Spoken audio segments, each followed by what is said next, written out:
Hello. So I've gotten questions a lot about two things. One is a toilet and one is a sink. So I don't have either in my van, and a lot of people just can't get past that. So let me address that. Toilet. Toilets take up a lot of space. So I have nothing against toilets. That's great.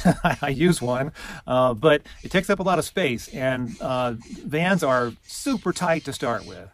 And we have a lot of gear, and we have a lot of other stuff, when you're trying to live in it, boy, there's just space is incredibly limited. So there's always a bathroom nearby. Either we're staying in an RV park, and there's a beautiful bathroom with showers and that kind of thing. We're staying at a snow park, and there's usually a pit toilet there. That's fine, and they supply it with toilet paper and all that wonderful stuff. If we're just truly boondocking, then we can just use the forest. So in case you haven't noticed, I'm a backpacker. So backpackers are incredibly used to nothing. So backpackers sleep on hard, cold ground. They use the forest all the time. So a van is like a four-star hotel. It's got a soft bed. It's got a way to chill food. Wow, you can cook food inside of it. Oh my God. So there are other backpackers who built vans. There's a guy named Lint who built a really nice van, and I'll leave the link for that up above me. And then there's also a guy named Alex Hanold, which is like the premier climber, and he has a van very similar to this, and I'll leave a link up above that too. So you don't need a toilet per se. If people have got to have a toilet, I would say really consider a different vehicle, like maybe like a Class A. They don't make, they've got the huge bus ones, but they do make smaller Class A's, which have everything. Or how about a nice Class C? Class C is where they take and cut the van company doesn't sell this part back. They just sell the cab and the chassis to a company that will basically build a box, and a big box, and that's got everything in it. It's got showers and toilets and hot water, and it's got a way to just heat the van, which this van doesn't have. So we have a little electric heater, so if we're in an RV park, we can always keep the place warm. So if it's cold, we don't boondock. We go to an RV park.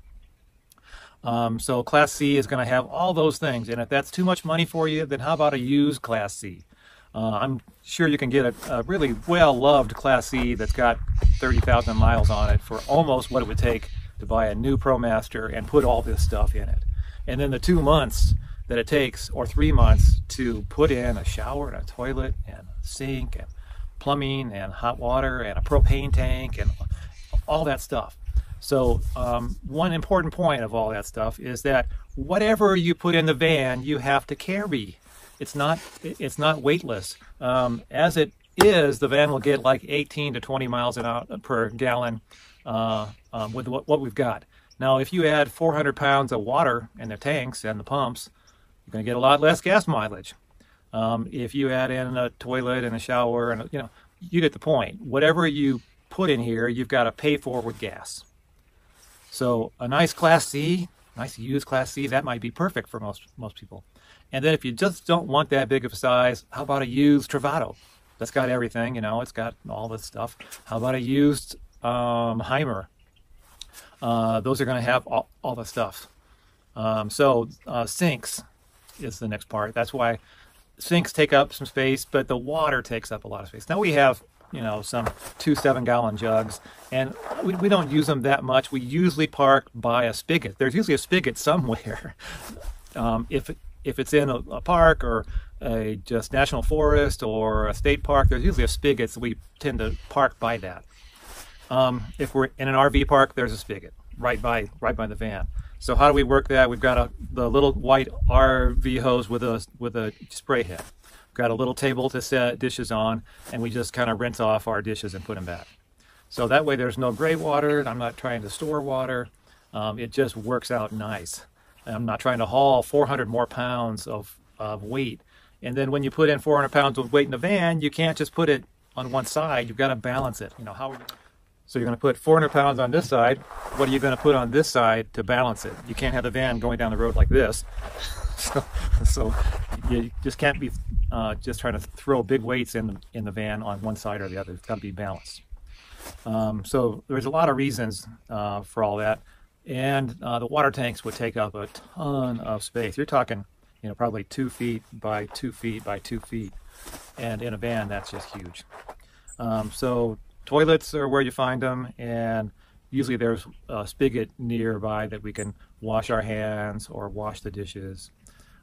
We have hand just sanitizers too. If you're going through a gas station, we always, do that. So, and if we're in an RV park, there's tons of water.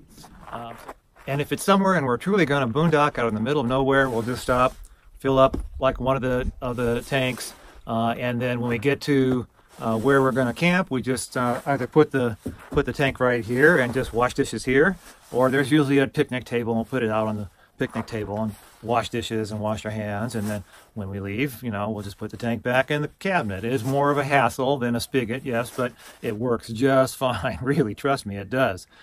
So there's just a part of people that wants to recreate home, and that's fine, but it doesn't always work so good in a van. Trust me, this is from a lot of experience. So I've never found, I still don't find the need for a sink or a toilet. And again, if that's too much for you, I think a nice Class C would probably be perfect for most folks, in that it gives them that feeling of home. Now, if you're a backpacker, then you're used to not having much stuff. So, and the less stuff I have, the better I like it. So those are my thoughts on sinks and toilets again, and I hope to see you guys out on the road. Bye-bye.